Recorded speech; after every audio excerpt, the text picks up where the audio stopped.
Voting for the lesser of two evils sucks. So, got a couple solutions. 1, have less evil people running for office. Perhaps we attract higher quality applicants by paying a competitive wage. If you have the option of making $100,000 working for the government or $1 million working in the private sector, why would you want to get paid 10 times less? Sometimes the things that you get elected for have term limits as well.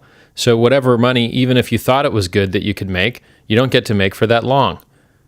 And what about like career growth? How much more do you make as you stay in the job?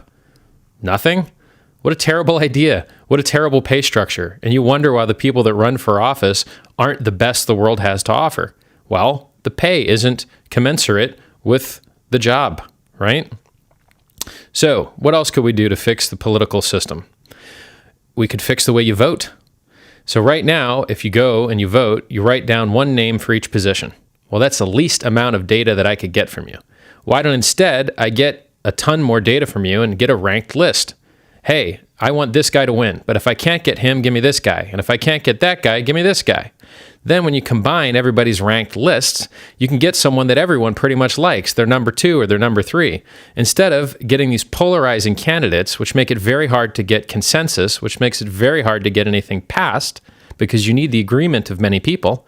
If all you write is the one person that you like the most, well, on one party, the 51% outdoes the 49% of another party, and then we've now elected someone that half the people don't like. But if everyone is their number 2 kind of like the same guy, then you could elect somebody that everyone liked quite a bit, and then they could get things done. It may not have been their first choice, but it could have been everybody's second choice. So a ranked list is going to do a much better job serving the intentions of the voter than a single piece of data. So 200, 300 years ago, when these democracies decided how they would vote, they didn't have the same intellectual knowledge as to what a good voting system would look like, which is why all the political systems tend to just 2 parties, because you get competitive advantage. If you and another party can combine into one, you're going to win a lot more, right? And it's probably not so great that it's nearly impossible for a third party to ever occur, because it's unfair to think that the range of human desire and emotion is filtered into just 2 different styles of belief, party A or party B. It's terrible. So what's the third thing we can do? The first thing was get better candidates. The second thing was have a better voting system. Now the third thing is have better voters, which is dangerous. If you make a voting test that says only qualified, smart enough, intelligent enough to choose between a bad candidate and a good candidate, a person that can see through the bullshit and the lies that all of these candidates like to speak in order to get elected, that's the only person we're going to allow vote. That's a very dangerous test to make. If you do it wrong, you could disadvantage certain socioeconomic groups, certain races, and so the test would have to be written quite well. I would like to say that in all the other areas of life regarding profession, we have been able to make these tests fair.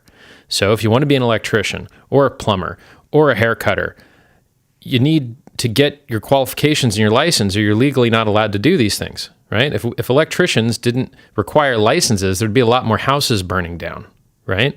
So if we've been able to, in other important areas of life, have a good test, which cuts out the stupids from doing bad things, maybe we can do that with voting too. There's people who have never made a good decision for themselves in their life, and now you're letting them work on your democracy.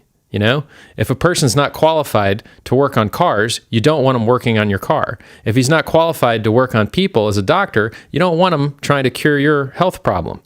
Well, then why is it that any idiot with a heart rate is allowed to vote and we think great things are going to happen? In summary, you need better candidates chosen by a better voting system, ordered lists, and it would be great if the people doing the choosing and the voting were actually qualified to do so.